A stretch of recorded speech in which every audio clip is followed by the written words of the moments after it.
You're absolutely right. It is the politics driving this, not the engineering and the economics. And to put a layman's spin on it, when you talk about that making it the cheapest for the renewable energy companies rather than consumers, this plan effectively throws in the transmission lines. It throws them in at tens of billions of dollars, perhaps $100 billion around the country for consumers to pay for, but they're really there for the benefit of those renewable energy companies.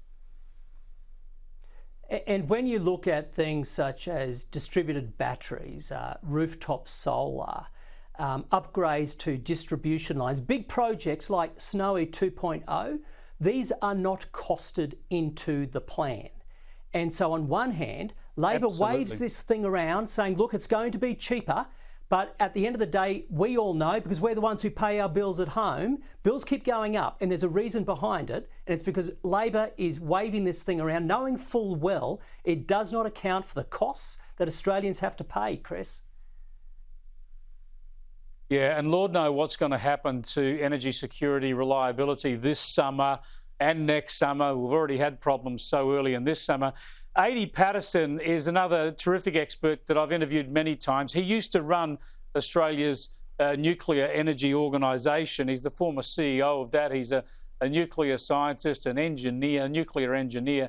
Here's what he said today with Kieran Gilbert about the prospects of our energy grid looking after us into the future. We've lost the plot because we're trying to pursue renewables, not low carbon energy, and we're doing it in a way that compromises the fundamental integrity of the electricity grid. That's it in a nutshell, Ted O'Brien. How can you formulate a plan to fix this should you get back into government in a year and a half? Well, I think it's to come at this, Chris, from a very different angle.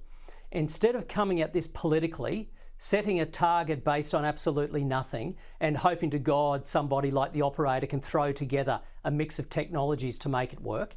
Instead, we need to be driven by economics and engineering so that we actually have a total system cost planned for the Australian grid. That means a balanced mix of technologies, each technology doing what it's best doing on that grid. Which also means we need to consider all types of technology, not just the technologies we've got today, but next generation technologies, including zero emissions nuclear energy.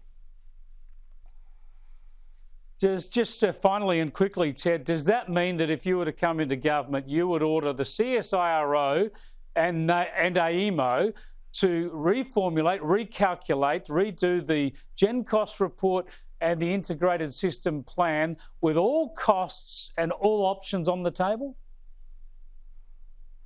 So, Chris, while we're yet to announce our policy, there's three things I would say that Labor should be doing today, not waiting till we're in office. One, put consumers at the centre, not investors. Two, take a total system cost approach, use that methodology. And three, engage with the engineers and the economists who actually know how the grid works. If they did those three things, Australia could start turning this mess around immediately rather than just waiting for the coalition to come into power to fix the damn mess. That would be handy. Thanks for joining us, Ted, and thanks for your support throughout the year. We'll catch you in 2024. Ted O'Brien there, the Shadow Minister for Climate and Energy.